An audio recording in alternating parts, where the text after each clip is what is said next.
YTN 뉴스라이더 함께하고 계십니다. 몸 여기저기에 상처를 입은 백구 한 마리가 앉아 있습니다. 상처 때문에 이렇게 앉아 있는 것조차 불편할지도 모르겠습니다. 잊을 수 없는 끔찍한 하루를 보냈는데 이렇게라도 살아있어서 얼마나 다행인지요. 낙엽이 그득한 이 거리가 백구에게는 악몽 그 자체였습니다. 70대 남성이 백구를 오토바이에 태우고 질주했습니다. 지인에게 받은 개를 키우려 했다고 했습니다. 목은 꽉 조이지 몸은 의지할 데 없지. 백구는 이렇게 꼼짝없이 오토바이에 대롱대롱 매달린 채 끌려갔습니다. 필사적으로 오토바이를 멈추고 백구를 구한 건 시민들이었습니다. 그중 한 분이 임시 보호를 하겠다고 나섰습니다. 차마 동물보호센터에 보낼 수는 없으셨대요. 지금 이렇게 금이야 오기야 돌보고 있습니다. 백구도 힘든 기억 다 잊고 따뜻한 겨울을 맞았으면 좋겠습니다. 김근우 기자의 단독 보도입니다. 인도 위를 내달리는 사륜 오토바이에 개 한 마리가 매달려 있습니다. 목줄에 감긴 채 발버둥 쳐보지만 소용이 없습니다. 곧 힘이 빠졌는지 축 늘어졌고 다리는 바닥에 쓸립니다. 이 장면을 목격한 시민이 경적을 울리고 소리를 지르며 제지합니다. 빨리 서! 빨리 서둬! 빨리 안 서! 뒤따르던 시민들도 앞다퉈 차에서 내려 오토바이를 가로막고 개를 풀어주라고 요구합니다. 목줄을 쫙 쪼아가지고는 대롱대롱 매달아갖고 달리시는 거예요. 근데 얘가 다리 뒤에가 두 개가 질질질 끌려가는데 엄청 많이 끌려가고 있었거든요. 그래서 막 소리 지르면서 막 뛰어갔는데 고성이 오간 다툼은 경찰이 출동하고서야 끝났습니다.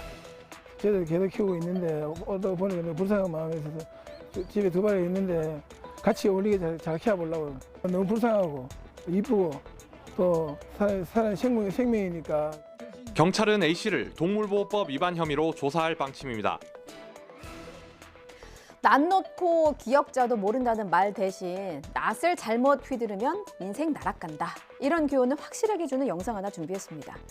누구라도 베어버리겠다는 듯 이렇게 경찰 앞에서 낯을 휘두르는 이 사람 수배범입니다. 충남 아산으로 가보겠습니다.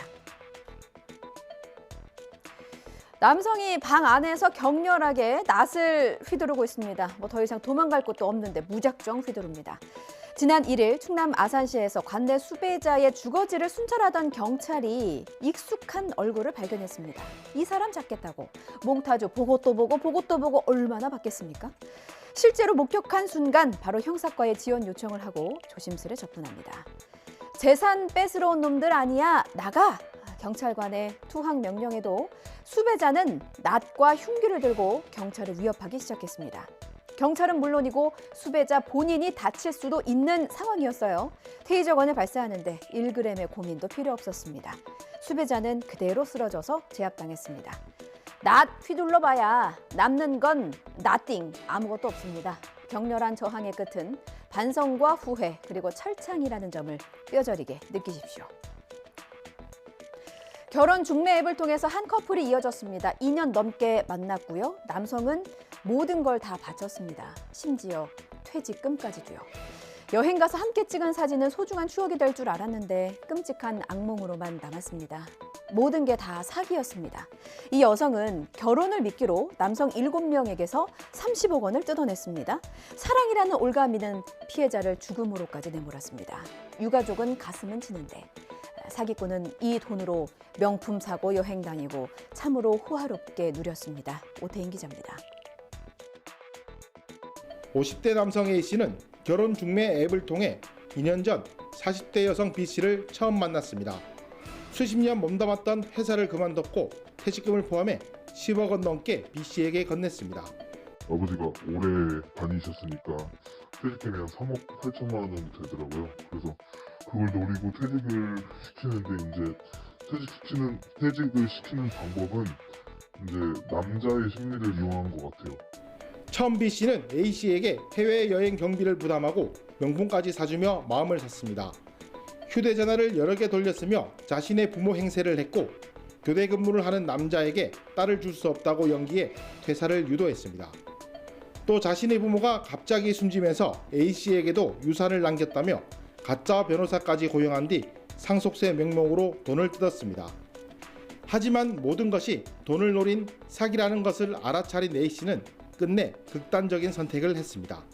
저희 아버지 앞으로 그 유산이 남겨져 있어서 그 여자 어머니에 대한 유산이 저희 아빠 앞으로 남겨져 있어서 그걸 알려드려야 돼서 뭐 전화를 드렸다고.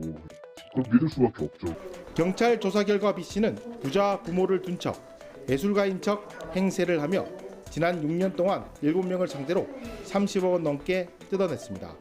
생활비하고 유흥비 요 이제 주로 되는데 이제 그 생활비는 한 달에 한 3천만 원 이상에 사용된 걸로 확인되고요. 그다음에 명품, 그다음에 해외 여행 경비 등으로 소진한 걸로 확인이 됐습니다.